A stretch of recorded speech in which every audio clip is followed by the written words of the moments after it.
नमस्ते, मैं डॉक्टर मेघना Pandey, consultant physician and intensivist.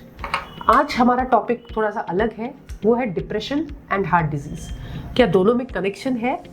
हाँ, स्टडीज के मुताबिक जो पेशेंट्स जिनको हार्ट डिजीज हो उनमें से 15% पेशेंट्स को आगे चलकर डिप्रेशन होता है।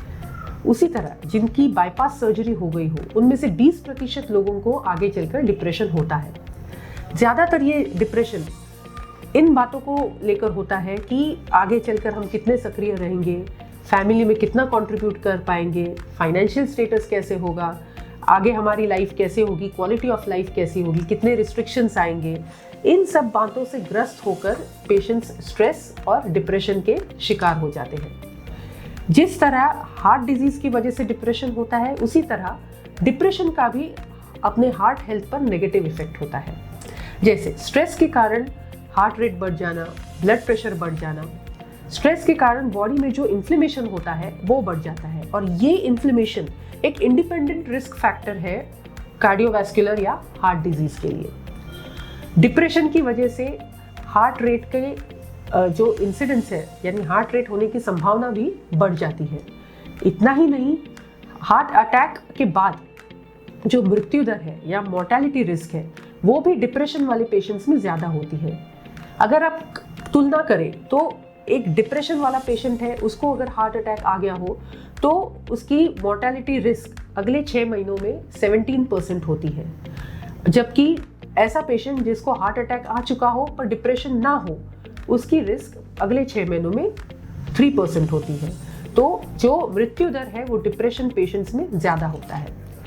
डिप्रेशन की वजह से क्या होता है कि अगर किसी को हार्ट अटैक आ चुका हो या बाईपास हो चुकी हो तो ये रिकवरी के दौरान जो रिहैबिलिटेशन होता है उसमें भी बाधा आ सकती है, क्योंकि ये पेशेंट्स जो डिप्रेस्ड रहते हैं कई बार एक्सरसाइज की तरफ ध्यान नहीं देते, फिजियोथेरेपी की तरफ ध्यान नहीं देते, डाइट की तरफ नज़रअंदाज करते हैं, जो रिस्ट्रिक्शंस आम तौर पे लागू होते हैं उनकी तरफ नज़रअंदाज करते हैं उनको।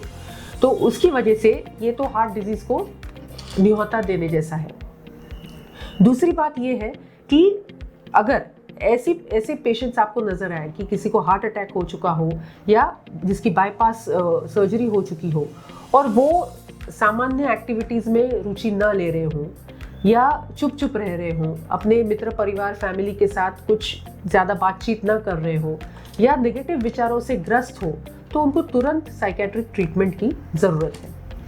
अब साइकेट्रिक ट्रीटमेंट के अलावा कुछ सीधे साधे सरल उपाय हैं जो फैमिली मेंबर्स जिस पे अगर ध्यान दे तो पेशेंट का फ़ायदा हो सकता है। एक तो है रेगुलर एक्सरसाइज, क्योंकि पेशेंट के साथ एक्सरसाइज करना, उनके साथ ज़्यादा समय बिताना, उनके साथ ज़्यादा इन्वॉल्वमेंट होना।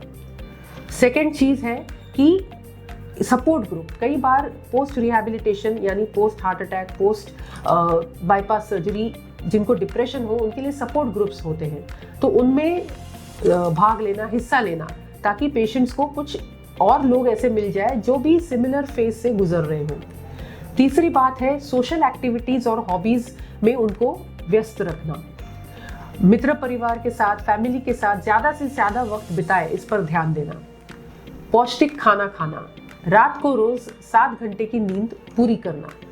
ये अगर सीधे साधे उपाय अगर इन पर हम ध्यान दें तो कई बार डिप्रेशन के पेशेंट जो है उनकी क्वालिटी ऑफ लाइफ बढ़ जाती है। अगर आपको इस टॉपिक पे और कुछ प्रश्न हो तो मुझे आप नीचे दिए गए नंबर पर संपर्क कर सकते हैं। धन्यवाद।